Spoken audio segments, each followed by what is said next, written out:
Welcome to USA Global TV and Radio, where our mission is to provide education, entertainment, hope, and inspiration. USA Global TV and Radio connects you with experts and audiences all around the world every single day to help you succeed in business and to live a richer life.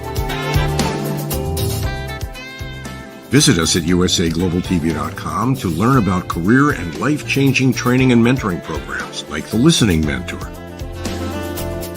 Subscribe to our newsletter to stay informed about our special programs and offers. Discover how you can become a guest on one of our shows or a host or producer of a USA Global TV and Radio show of your very own. That's USA Global TV and Radio, where the doctor is always in.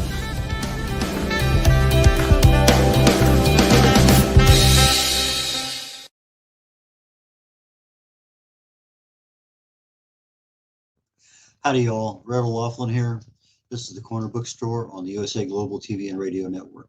Today, I'm honored to have Adam Wilson, fiction author, award-winning author, on the show. He's written several books and variety backgrounds, also in creative writing and some other things. So we're going to get a chance to get into a little bit in depth as to what he did. So, Adam, why don't you join me, please? Hey, how's it going? Exceptionally well, as always. Your book, the one I see on your website, Sensation Machines, interesting title. That's you did that just a 3 years ago, right? Yes, that's the other Adam Wilson. There are actually several Adam Wilsons who are writers. I am not the Sensation Machines one.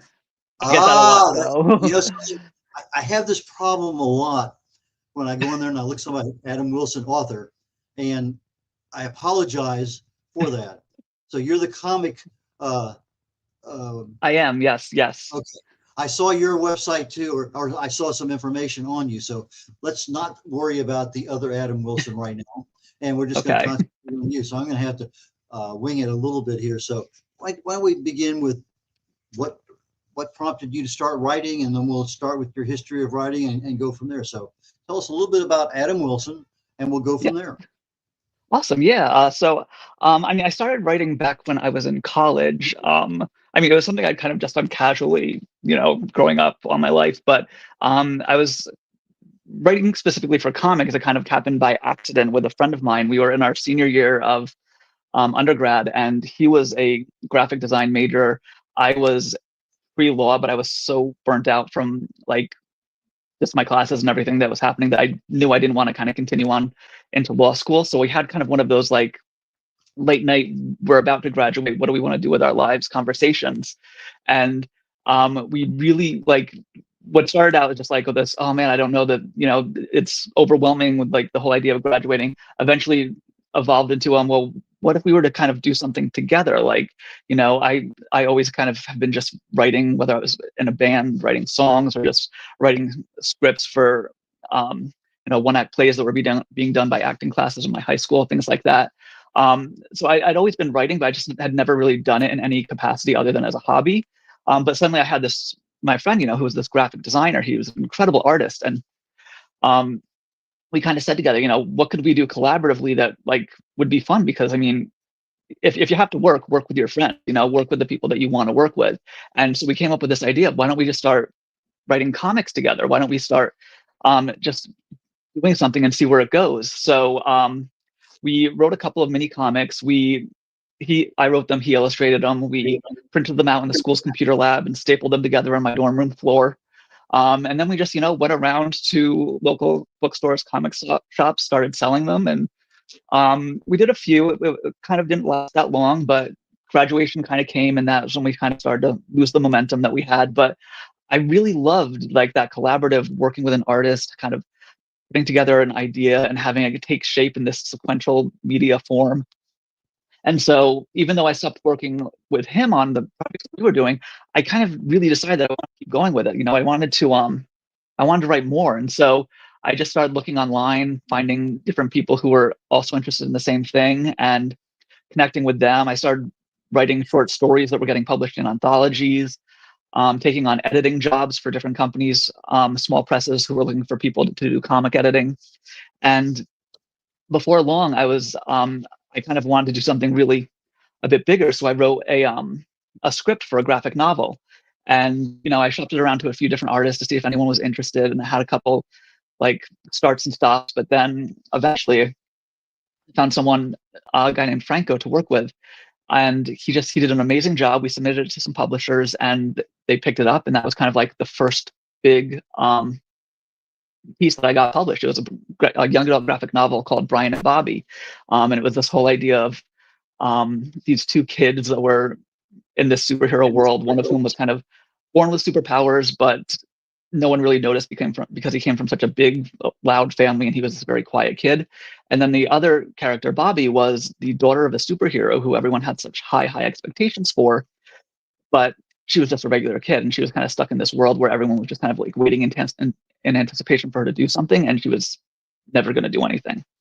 So it's kind of the story of how the two of them meet, become friends, and like that different dynamic of those two different upbringings, how they kind of clash and complement each other in certain ways, and how just the evolution of their own personal journeys and their friendship kind of over the course of the story takes place. And so that was the first book that I did, and it was really well received, and so much so that the publisher kind of let me do another one. So it kind of took off from there, and what became this kind of like accidental thing that I was doing because I didn't want to have to actually worry about getting a real job became something that I was able to do a little bit more fully. And so now I'm kind of at the point, and I've been doing this for about 15 years. I've published I think I just released my 5th graphic novel, Last of the Pops, back in October.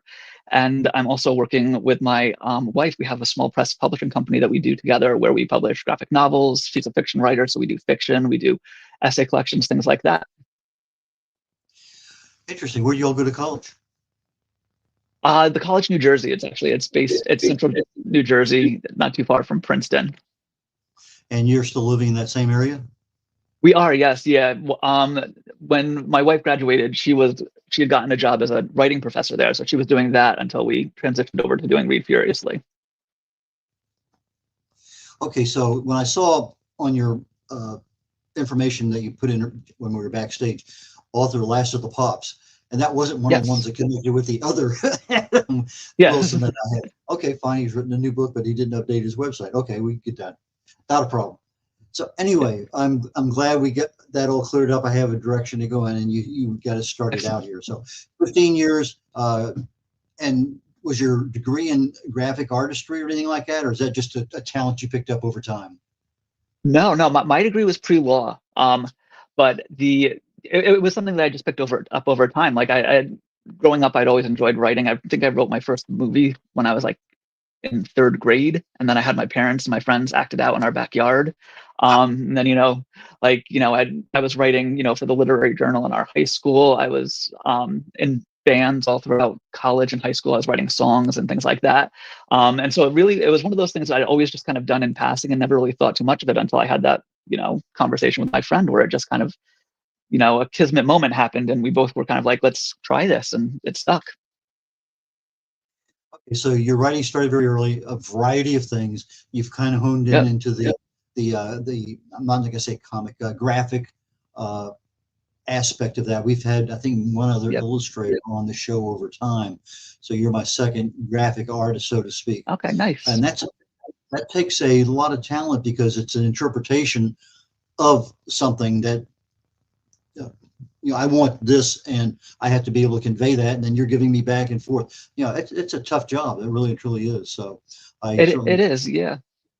Thank you. Yeah, when you're working with an author to produce a graphic novel or whatever the kind of book is with the illustrations, what kinds of things are you looking for? Let's say I'm hiring you to do something. What would a conversation be like with me trying to get a character for my book in order to make your job easier? So when I'm writing for a graphic novel and I'm talking with an artist, the thing that I really want to do is I want to make sure that they understand the tone of the book, and kind of also make sure that, like, the first thing you always want to do is you want to kind of just look at their art style in general, because one of the key things about sequential storytelling is because it's so visual, the way they the character design, the way that you draw settings, the color schemes you choose are all going to be an active part in telling the story. So you want to make sure that the person that you're working with really understands the tone of the book and what you're looking to do with it. And then you also want to make sure that they understand that their art style can kind of match that. So when you're doing that, you really kind of want to make sure that you're just that they're coming to the table already with something there, that it's not going to be a struggle for them to kind of match the art style, but then also that they cannot kind of understand and interpret, okay, these are the types of characters, these are the types of emotions that they're going to feel, these are the way we're going to need to convey them. And then that's a big part of it as well. And then just also looking at, how they can tell a story visually, because there's a misconception that the storytelling for a graphic novel takes place in the pictures, but the storytelling actually takes place in between the transition from picture to picture. So there's a great book called Understanding Comics that Scott McCloud did, and he talks about the concept of closure, where between one panel and another, that's all of the action. And you want to make sure that whoever you're working with understands that, when you give them a script and you're kind of laying out in panel 1, this needs to happen, in panel 2, this needs to happen, in panel 3, this needs to happen, they kind of understand, what needs to be highlighted, what needs to be focused from an artistic perspective. So visually, as you're going from panel to panel, you can kind of see that transition of action, and they can it makes it easier for the reader to kind of insert that flow of movement between the different panels and interpret the story themselves as they're going through it. Okay, so I work, I also have my own publishing company, so I have a real appreciation for what you're doing. And sometimes I get a client, an author, who kind of knows what they want for the book cover, because I want to get in book covers with you on the books you have, because you got some interesting ones. Thank you. And I use AI sometimes. Okay, this is what you want. I'll give him 3 or 4 different presentations of it. And then once he says, okay, 2 and 3 look good, I'll send 2 and 3 to a designer who does this for a living. And then I give them the rest of the story, 2 or 3 paragraphs of what is the book about, so that they can take and get a better front cover, because that cover is what, that's the first thing people see when they look at your book. Yeah, absolutely. I'm looking at, one of your books here, Last of the Pops, that's your most recent one. And I see you have some pretty interesting ones, Brooklyn Family and Isn't She Great, writers on just a lot of different ones. So why don't we talk a little bit about your cover design? Obviously you have the interior already developed. Have to take and have an attractive, eye-grabbing cover. How do you take everything you've worked with and now come up with the cover, or do you kind of start with the cover and work your way through your book? Or so we actually like to start with the cover, because like you said, the cover is the first thing that you see that's going to establish the tone for the book. And even if it's not a graphic novel, we want the visuals of the cover to establish what the person is going to be reading inside. So we always like to start with the cover and let that kind of set the tone that we can then kind of carry into, font choices, layout choices that we do on the interior. And I mean, with that, we take a multi-pronged approach to that. So one of the things that we always look at first is we really value the author's input. This is their baby. This is the thing that they've been working on for who knows how long, sometimes years. What are their opinions on the important aspects of this book? What are the things that they want to convey to a reader in this book? And sometimes that's obvious, and you can get that just by reading the manuscript. Other times there are some textual things that it might not necessarily be obvious in reading the book. But I think one example that we had was we have a story called Putting Out: Essays on Otherness, and you don't really know this by reading it, but one of the big themes that the author wanted to convey was this idea of kind of blooming and growing into the person that you are. So we ended up using a flower motif for the cover, and obviously Essays on Otherness, we wanted that flower motif to have like just one particular flower that stood out as being different. But we wouldn't have come up with that motif if we didn't kind of talk to the author and say, okay, like what are some of the imagery that you kind of associate with this book? Not necessarily things that are directly related to it, but what are some things that kind of come to mind when you personally work through the book? And they talked about that idea of blooming and flowers. And so, that was kind of what led us to that choice. Whereas with Brooklyn Family Album, which is one that you mentioned, that one is kind of a person's personal history about their family growing up in turn of the century Brooklyn, New York. So for that one, we really wanted to kind of encompass this idea of like old fashioned Brooklyn. And so we went through and we found some imagery of, old fashioned family tenement buildings. And because this was something that was so specific to her family, we really wanted to take that image and kind of consolidate it. So even if you look at the placement of the title against the building, it's flat up against it. The title is a part of the building, just like, the family is kind of all together in that one space. Yeah, I'm seeing that now. It's almost like a 3-book series that's packaged, and it's the building and the name of the title of it. It's very well done, actually. Oh, thank you. I noticed that you have at least 3 dozen authors on your author page, the ones that you've published. Pretty impressive. Yes. How many of those have come back for second, third, fourth, fifth publishing schemes? I have some authors just one time only. That's all they want to be, is a published author. They don't want anything else. And others, they want to make it a serious business. And so, anyway, what kind of repeat business do you typically have? The majority, I would say, actually have some level of repeat engagement with us. And in some cases, it's just, they published one book with us and now they'll contribute to short story anthologies we've done. In other cases, we are kind of like their go-to publisher, so they don't even really submit to other folks. But I'm going to say, like, with at least 75% of our authors, we have, if not already published multiple books with them, we're in conversation to take on additional work from them as they have it available. So we really, and I think part of that is just that we really value that kind of collaborative experience between the author and the publisher. We're not just going to take their book, put it together and send it out into the world. We really want to kind of work with them to build a manuscript that they're proud of, put them through this editorial process that really gives it the care and insight that the manuscript deserves. I mean, my wife heads up the editorial team and she is actively involved in every single book that we have.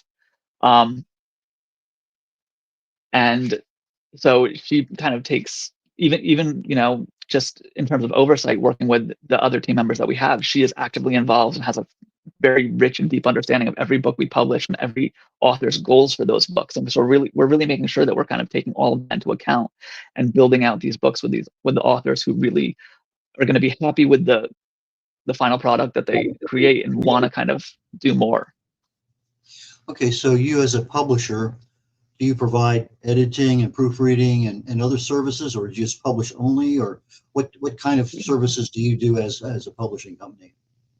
We're a traditional publishing house, so we do basically everything. We have a production team that I've headed up where we do design, layout, all of that. And then my wife heads up the editorial team where we do, not only just reviewing manuscripts, but editorial, the full left from micro to macro, high level, does the story make sense, down to simple proofreading and grammar checks and things like that. So we run the full gambit. And then obviously we work with partner organizations who handle the printing and distribution, and then we handle marketing as well.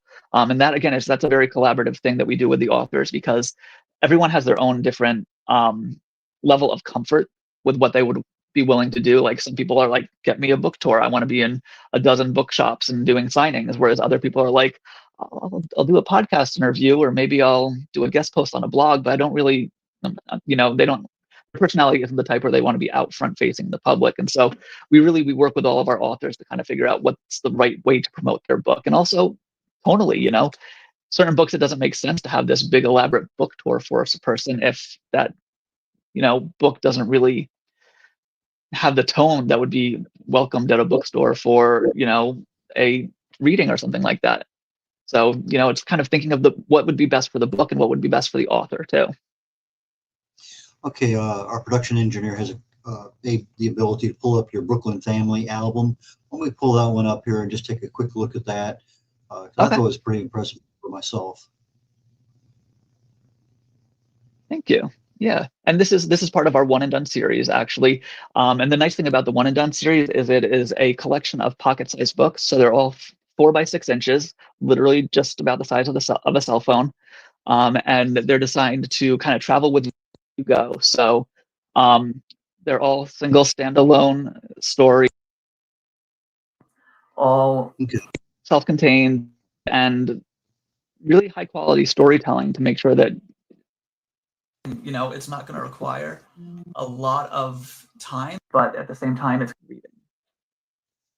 Yeah, the part that I liked particularly about that one, since you said it was a combination of stories, the first thing I saw was the windows, and each window kind of has their own story to tell from whatever.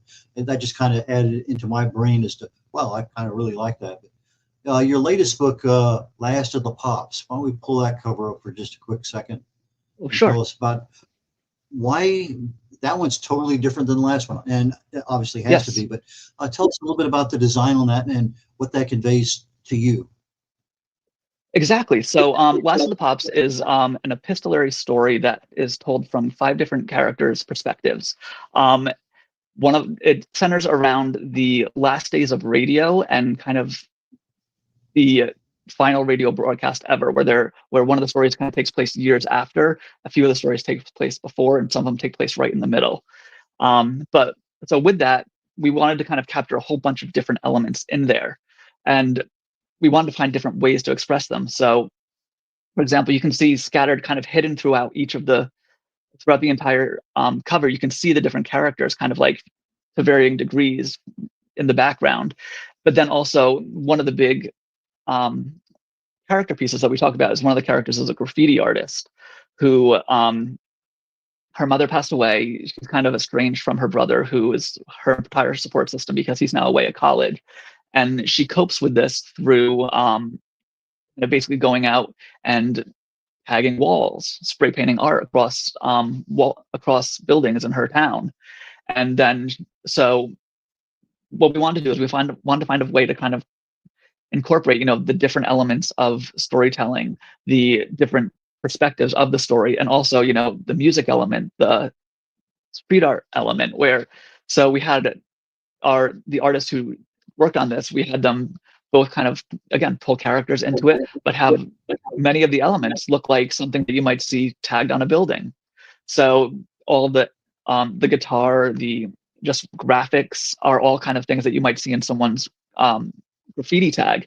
The font that we chose is a very specific font that is reminiscent of, again, what someone might tag on a wall for graffiti.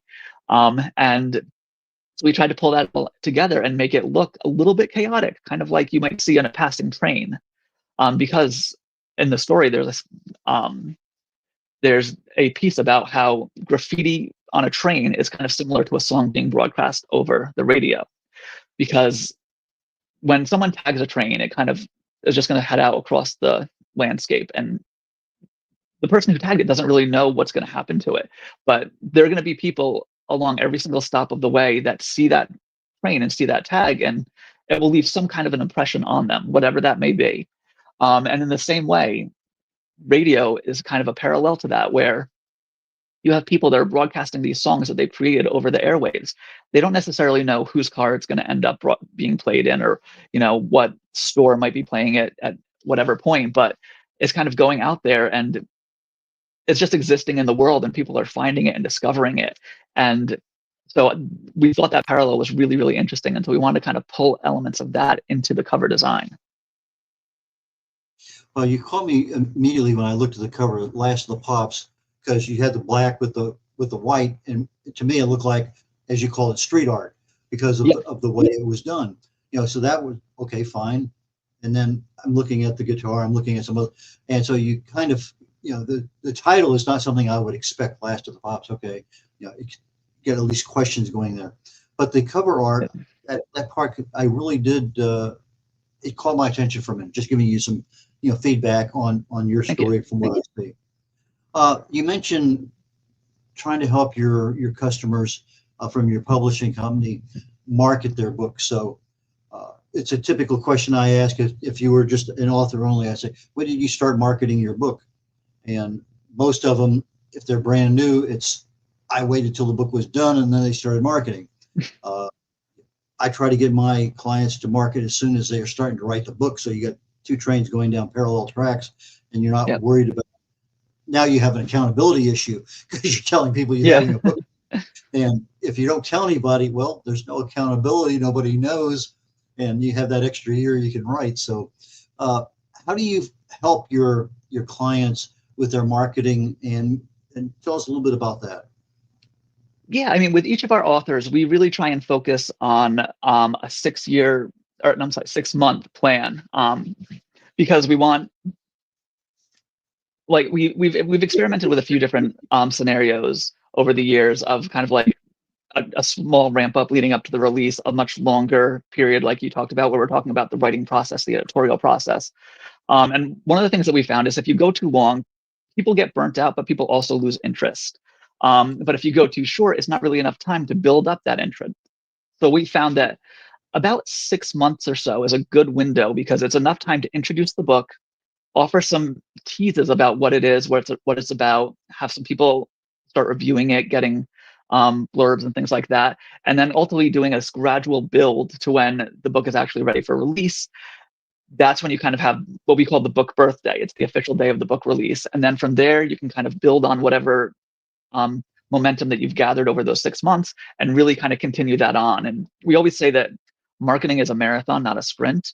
So that's really, really true because you have to look at it from, like, again, that 6 month period of building up to it. But then if this is going to be your only book, or if it's going to be the book that you're going to have until your next one comes out 2 years from now, that should be the thing that you're talking about. That should be the book that you're promoting. That should be whenever you're doing a post about your writing, that should be the focus of it. So you really have to go into it like knowing that 6 months is a long time to be talking about something.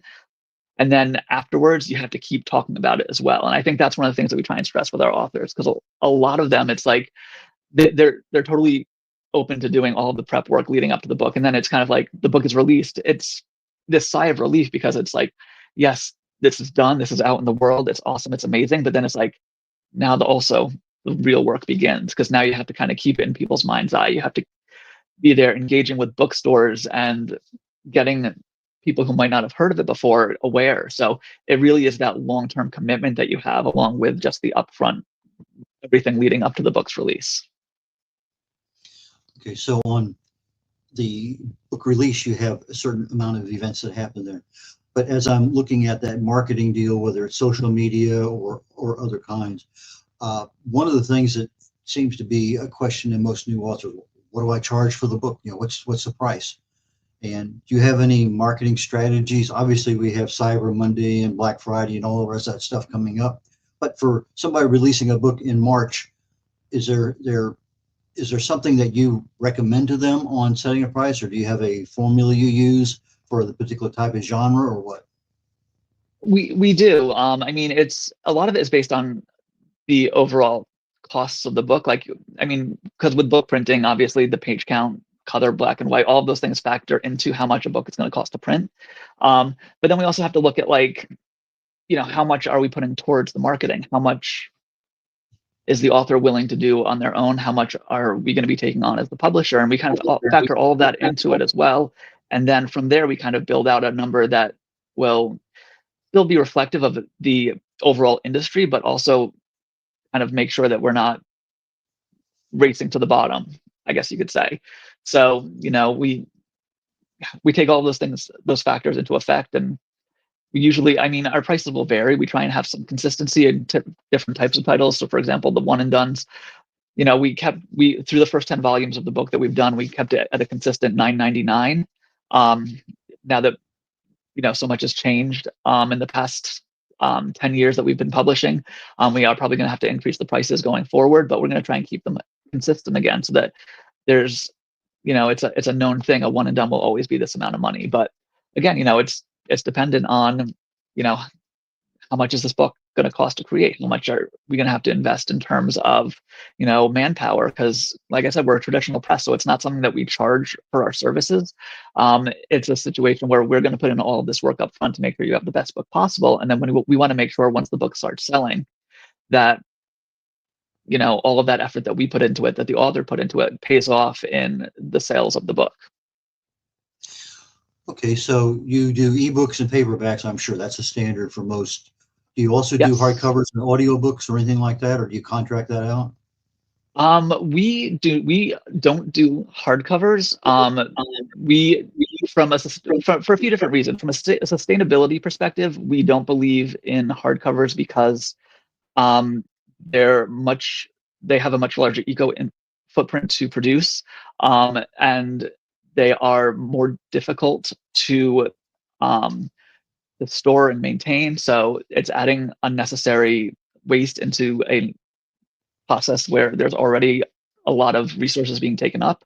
Also, from a sustainability perspective for pricing, hardcovers are always more expensive, and we don't want to be people who are unnecessarily pricing books too high so that people have to spend more money than they need to actually get the books. We would much rather have people buy our books in paperback because it's easier for them to afford than sell a fancy hardcover. And I think that's really one of the key things that we focus on, is because we believe in a sustainable reading journey, and that's twofold. It's making sure that, as a publishing company who relies on paper products and the energy that goes into producing those products, we're making conscious choices to keep that footprint as low as possible, but also making sure that we're doing this for readers who, especially right now, don't have a lot of extra money in their pockets.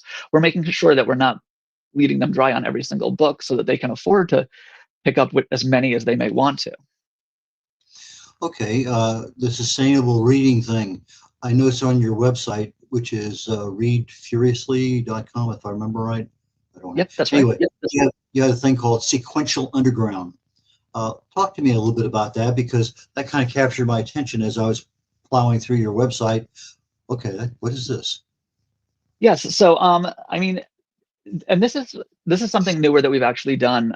The Sequential Underground is a online bookstore that we purchased a few years ago. They specialized in at the time they specialized in curated reading lists for people, and so basically they would come up with a genre and they would pick books that no one had ever really heard of before, but were really, really great stories that that they felt should be getting more attention than other people have. And they featured a few of our books on lists way back when, and when we kind of got to like what they were about in terms of this idea of kind of like discovery and bringing people to books that they may not have ever thought existed. And so we worked with them on a few projects, and then we kind of absorbed them into Read. And we didn't want to change too much about what they were doing. We saw their business model. So we incorporated their website into ours, and we use it now as an online bookstore where people can go and find books that aren't Read Furiously titles, but they're titles that maybe authors from Read Furiously really, really like, and it might not be that well known. Or one of the most recent things that we've done is we started a subscription box service. So now we have a monthly pick, and again, it's going in line with kind of the one and done series of small pocket books that are easily portable. We pick these smaller books that can be travel with you very easily, but also we kind of build the theme around it. So our first one was Here Be Dragons, where we had an entire box built around mythology, folklore, mythical creatures, things like that. There was a dream that we include, a book. We include a companion zine, which in this case was all about the Chinese Year of the Dragon, and then kind of some just like fun accessories and things like that. So with this particular box, we included a reading coin, kind of in honor of Smog, the hoarder of gold. But one side is, go to bed. The other side is read one more chapter. And that way, at the end of the night, when you're getting ready for bed, but you don't want to put your book down, you turn to the coin, flip it, and let it make the decision for you. And so, yeah, we kind of, Sequential Underground is kind of our place to be book fans as much as Read Furiously is for our place to be publishers. So Sequential Underground really lets us explore like reading culture in a way that just being a publisher doesn't. Okay, readfuriously.com is your website. How did you come up with that name? That actually is all thanks to my wife. She was working at this was still when she was working at the TCNJ, and she was in the library one day working with some students, and there was a lull. It had been a very frustrating day. She was exhausted. She was tired. She had a bad day, and she was like, there has to be something more to this. I have a writing degree. I've been published. I had some really awful experiences being published. I want to do something more. And so she started. So right then and there in the school library, she went to Blogger and she registered the domain readfuriously.com. And the whole idea of it was just read often, read well, read furiously. Read with a passion, read for the love of reading, be excited about literature, be excited about books, and just be happy that you get to experience all these wonderful stories. And so it started as a blog that she was doing. She was doing book reviews. She was, reporting on upcoming releases and things like that. And she was just kind of using it to celebrate her love of reading. And she did it for a few years. And then when we were both kind of becoming disillusioned with the publishing industry, we not really that interested in maybe we could do this ourselves. Maybe we could take all the experiences that we've had that we've liked, all the experiences that we had that we didn't like, and maybe we could turn it into something that's actually really useful and can help authors in a way that we wish we had been helped at the very beginning of our career. And so we're like, you know what? You have this blog, Read Furiously. That should be the goal of our publishing company, is we should create books for people who are passionate about books, for people who love reading and just want to do it with an excitement. And so what started out as her blog became our publishing company. Okay. So for people to reach you, they just go to readfuriously.com, and there's a contact place in there. They fill in the blanks and you contact them, and that's basically it, right? Yeah. We have a submissions team who reviews anything that may come in terms of manuscripts. We have sales teams who can handle anything in the way of wholesale or things like that. But yeah, the first place to start would be our website. Okay. Well, Adam, it's been a real pleasure. I enjoyed today's conversation because this is totally different from what most of my authors that we have. So thank you so very much. And I look forward to chatting with you down the road again. Really do. Excellent. Well, thank you so much for having me. This has been great. Okay. Take care, Adam. And again, Last of the Pops is his most recent book. The next show coming up literally in about 15 minutes is called The Wise Ones. Michiel Hoek, I think is the way he pronounces his name. He's a Belgian guy. I've had him on the Corner Bookstore before. Now he's going to be on The Wise Ones. And we have a lot of different things to talk about there outside just the fact that he's an author. And then I have my own show coming up at 1 o'clock, well, an hour and 15 minutes from now. And today I'm covering a personal dilemma of mine. Several months ago, I came down with shingles. And so I'm going to give you my personal story of what happened, what worked, what didn't work, what's still not working, and go into a lot of details about that. And then also kind of give you a snapshot as to, we talked the last 5 or 6 weeks about getting our New Year's resolution started today. And I'm going to give you my first version of that. So with that, this is Red O'Loughlin signing off on the Corner Bookstore, USA Global TV and Radio Network. Take care, y'all.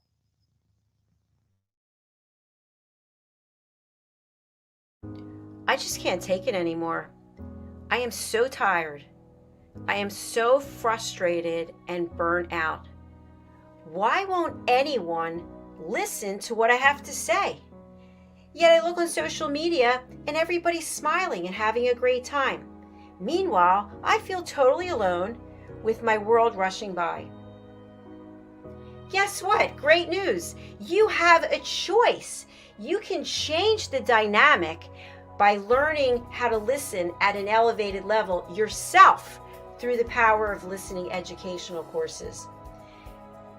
Can you imagine from where you are today to having a life overflowing with abundance? It's possible. Learn how to listen at an elevated level. You'll have deeper connections, better relationships, and more authentic conversations. Start today. Go to usaglobaltv.com, education, and learn how to listen. We have courses and children's books. Let's work together to learn how to listen.